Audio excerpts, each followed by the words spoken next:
Hello, everyone. Thank you for joining us for a little bit of Hebrew in the middle of the week. And we're continuing in Daniel chapter 11 and picking up with verse 10.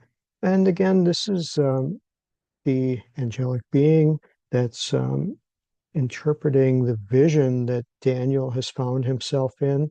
And there's a lot of speculation onto, the meaning of all of this. I'm just sharing with you today from a Jewish perspective, which is, you know, probably one you may not have been familiar with, as we find written here by the sages, and reminding us again that they're going to be looking at the very literal, non mystical, non futuristic, non revelation type meaning. They're going to be looking at what happened. And of course, all this commentary is written after the fact. So they're coming back telling you, here's what they saw, how they saw it play out in the history that they were, a part of and saw where this applied in the literal meaning. So that's, again, the way to look at these scriptures is to look at, first of all, the plain and simple meaning, or the Peshat, which is called the very direct way that they're looking at here. And then, of course, as you desire to, or as you feel moved to, by God's Spirit, you can look for deeper meanings, look at it from a revelation, a futuristic, a prophetic type of viewpoint. And there are a lot of ways you can study that. So I'm going to leave that part up to you. And we're just going to go through the straightforward, simplistic, more direct historical reference. So, and there's a lot of verbiage here, but there are a few words we want to take a look at in the Hebrew. And so, as we start off in verse 10, this angelic being is describing to Daniel that the sons, talking about those that were in power, shall stir themselves up, shall assemble a multitude of great forces, shall come and overflow as he passeth through, and he shall return and stir himself up, even to his stronghold. Again, lots of repetition, a lot of imagery can be thought of here. And the king of the south shall be moved with, this is a word I've never seen before. It's called koler. Definitely going to have to look that up in the Hebrew and see what that means. And shall come forth and fight with him, even with the king of the north, shall set forth the great multitude, but the multitude shall be given into his hand. Multitude shall be carried away. One's going to be, of course, victorious, and his heart shall be lifted up. Looks like he's going to get prideful, full of himself, cast down tens of thousands, but he shall not prevail. So let's see what the commentators have to say. Verse 10, they're referring to Seleucus II, Antiochus the Great, um, talks about this battle where Antiochus led the attack against Egypt. So again, proving that in the historical viewpoint, they're able to assign Daniel's prophecy to something that happened later on. And I think that's very valuable and very, very interesting. So here it says he shall return. They have record that he spent the winter months in Ptolemais, and Antiochus returned and went to Raphia. And here some of the scholars look at this word of Ma'uza with the word of Aza, relates to Gaza in the present time. Um, so this is an allusion, and it references into when Alexander the Great, who was obviously in the Grecian realm, was held there for 2 months. So again, they can assign this very accurately. And then the king of the south is Ptolemy the fourth, and then here he was moved with this collar, and of course they call it roused to furious action. We'll look at that in the Hebrew soon. And then Antiochus here and talks about the great multitude. Historically, they felt it was about 60,000 men, and then they were carried away, suffer a great loss. Ptolemy did not prevail. So again, they're able to walk through history and take a look at, and assign meaning to this. So let's take a look at the Hebrew, this interesting word here that here is at least in this version of Bible Hub, is translated as moved with rage. So again, trying to help you to feel comfortable with the Bible Hub. You have it set in interlinear mode. You hold your cursor over this number 4843. Every Hebrew word in the Bible has a number assigned to it for you to look up. And so this comes from the word marar. And this is used first here in Genesis 49. That's where this is really interesting. You can look at other verses to see how this word was used. And that's where you gain the most of the insight in the Hebrew, is not so much maybe what the dictionary has to say in a particular spot, but where it fits in the context. Where is it used in other verses? And let other verses help clarify and use as a reference to what you're looking at. So marar means to be bitter. There's actually what reminds me of this is, and it's not even referenced here, but there's a place when the children of Israel were walking through the wilderness and they were looking for water, and they came to some water that was bitter, and this was called marar.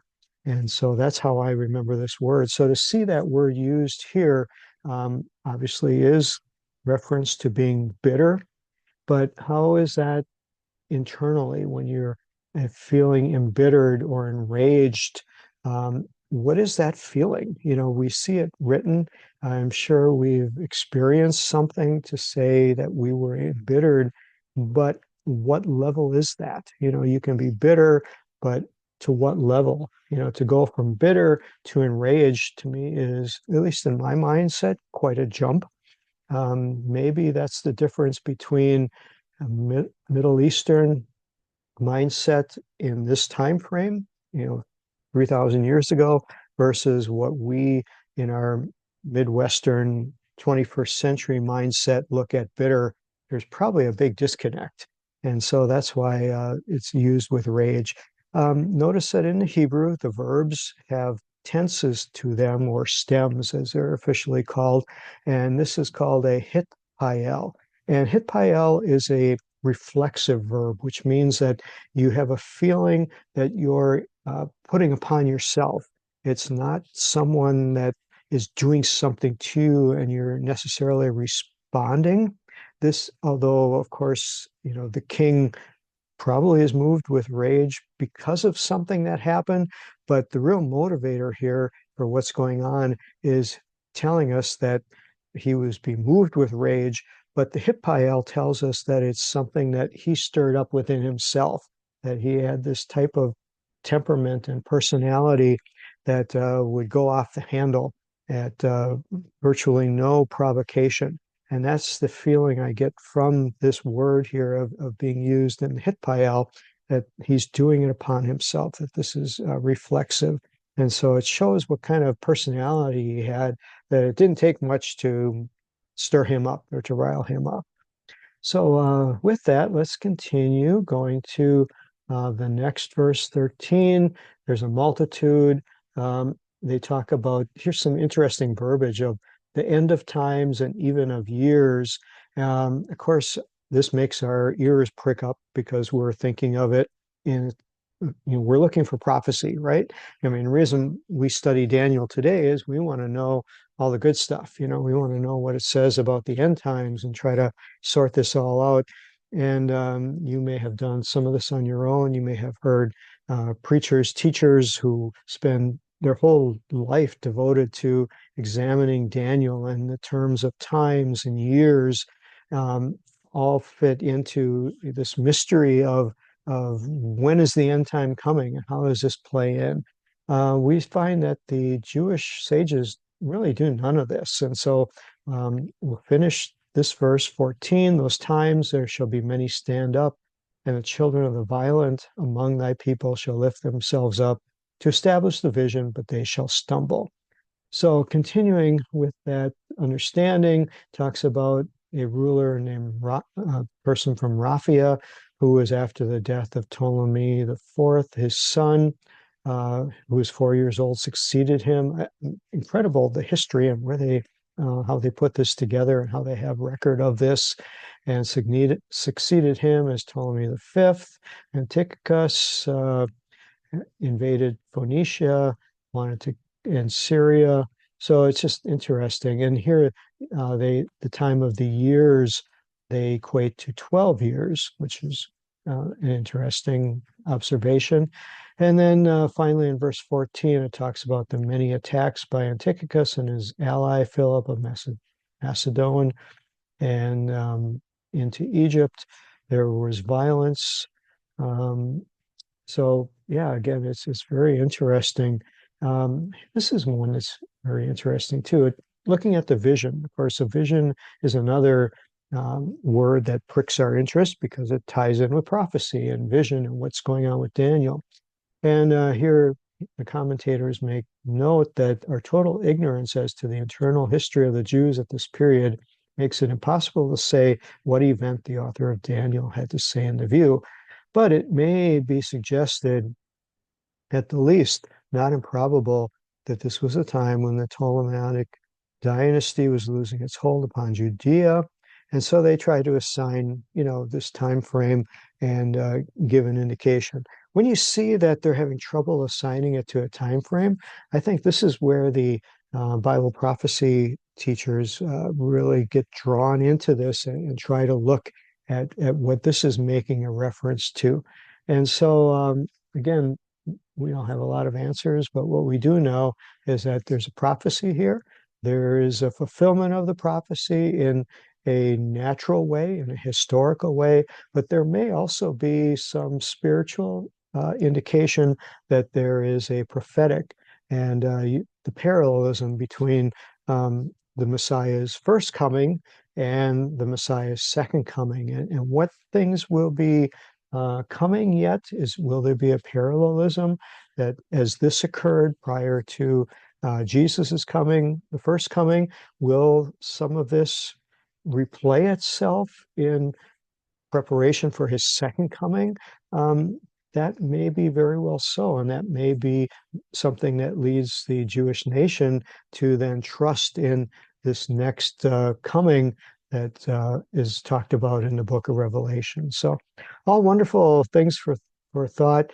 But I saw a little note that spoke to me, and I always need these type of things.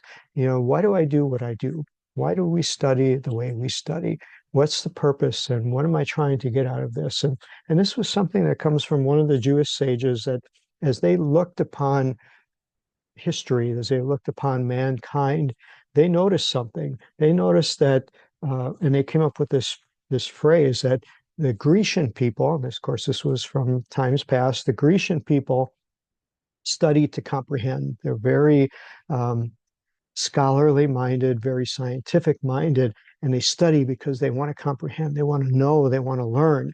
And that modern people learn in order to use, that we're gaining knowledge, but this knowledge is then used to acquire, used to gain, used to lift up oneself.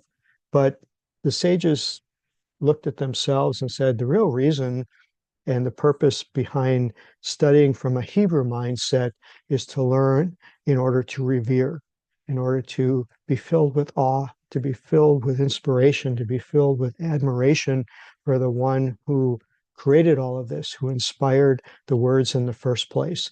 And as I read that, I thought, yep, I need to just put this note up here in front of me, and that as we study, as we go through these things, that the real purpose of all of these studies is to learn to revere our great God and Savior, who gave himself for us and has motivated us to do these studies in the first place. So God bless you all. Hope you have a wonderful rest of your day, and look forward to sharing with you again next time. Bye-bye.